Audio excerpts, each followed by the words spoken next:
et soyeuse, choisissez Podange, le savon de l'élégance. Podange, en vente partout.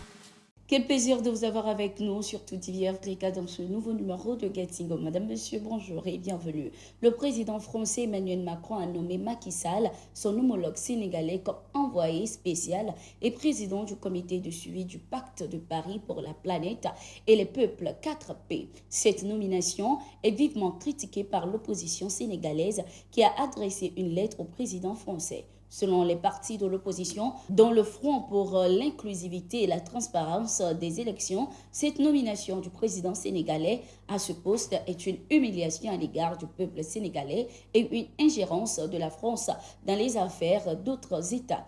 Selon les 36 signataires de cette lettre, le président français ne devait pas se hâter de proposer ce poste au président Macky Sall, qui n'a pas encore bouclé son mandat, même s'il a décidé de ne pas en briguer un nouveau. Le chef d'État français s'est immiscé dans la politique intérieure du Sénégal en faisant les éloges du président sénégalais et de la démocratie dans le pays, ce qui est une méconnaissance des différents rapports des missions électorales déployées au Sénégal en 2021 et 2022. Des enquêtes qui évoquent des manquements dans les processus électoraux au Sénégal pouvaient-on lire dans la lettre. Le parti de l'opposition Front pour l'inclusivité et la transparence des élections a également rappelé à Emmanuel Macron que c'est sous le régime de Macky Sall qu'une administration a refusé de remettre les fiches de parrainage aux mandataires d'un candidat de l'opposition malgré une décision de justice. C'est que l'offre à lui proposer du grand chef blanc de l'ancienne puissance tutélaire,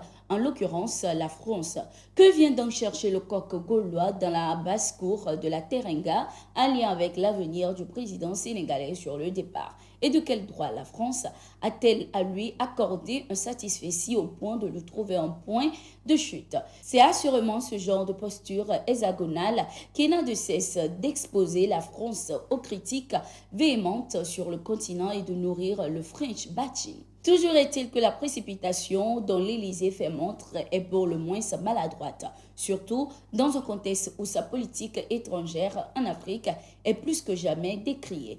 Quant au président Macky Sall, il serait bien inspiré de jouer la carte de la prudence face à cette nouvelle fonction qui lui tend la main, d'autant que lui et son homologue ivoirien passent pour être deux valets locaux de la France sur le continent, a indiqué un article sur le site d'information Le Pays. Les forces armées maliennes FAMA présentes à Niafunké et à Goundam ont repoussé ce 24 novembre 2023 des attaques des groupes armés terroristes.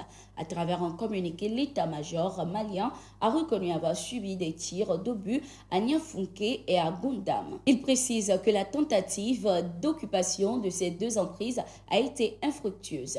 Les assaillants ont finalement été repoussés et mis en déroute. Au lendemain de l'incident, le groupe de soutien à l'islam et aux musulmans affiliés à l'Al-Qaïda a revendiqué ces attaques perpétrées contre les forces armées maliennes dans ces deux zones situées dans la région de Tombouctou. On ne reste pas lieutenant à vie, on devient colonel, puis un jour général. Je ne suis plus lieutenant, je suis le chef d'un parti politique. C'est à travers cette déclaration que l'ancien ministre de la Jeunesse de la Côte d'Ivoire, Charles Blé Goudé, a expliqué son éloignement de l'ex-président Laurent Gbagbo. Président du Congrès panafricain pour la justice et l'égalité des peuples COJEP, Charles Blé Goudé prévoit se présenter à la prochaine élection présidentielle en Côte d'Ivoire. L'élection présidentielle de 2025 ne s'écrira pas sans moi. En 2025, on devra compter avec moi, a-t-il affirmé. Revenu en Côte d'Ivoire en novembre 2022, Charles Blé Goudé avait été acquitté en mars 2021 par la Cour pénale internationale CPI de crimes présumés pendant la crise post-électorale de 2010-2011 comme l'ancien président Laurent Gbagbo. Blé Goudé était rentré au pays avec l'aval des autorités mais reste sous le coup d'une condamnation dans le pays à 20 ans de prison pour des faits liés à la crise post-électorale. Une décision de justice qui lui interdit de se présenter aux élections. Lors d'une rencontre organisée par le Centre d'études stratégiques du ministère des Affaires étrangères et de la coopération internationale du Mali sur le thème « La guerre informationnelle, défis et enjeux », Abdoulaye Diop, chef de la diplomatie malienne, citoyenne a dit ses vérités sur le conflit médiatique que mènent les Occidentaux contre son pays et ceux du Sahel. Abdoulaye Diop a laissé entendre que des médias occidentaux, à travers de fausses informations, diabolisent certains pays africains qui luttent pour leur souveraineté en attribuant des noms aux nouvelles autorités de ces pays. Nous l'écoutons. Il y a une constance aujourd'hui que l'information est une matière fondamentale des relations internationales. C'est un instrument d'influence, c'est un instrument de puissance, un instrument de positionnement géostratégique ou géoéconomique, mais c'est aussi un instrument de contrôle et de domination. Dans les médias, rien n'est neutre. L'information ne peut pas être neutre. Aujourd'hui, il y a certains États qui sont présentés comme des États parias, donc des États infréquentables ou des États qu'on dit qui ont décidé de s'isoler. Tout ceci doit contribuer à forger une perception collective de rejet de ces pays et même pour pouvoir préparer l'opinion demain. Si on attaque ces pays, ça trouve déjà qu'on les a tellement diabolisés que ça sera pratiquement acceptable pour tout le monde.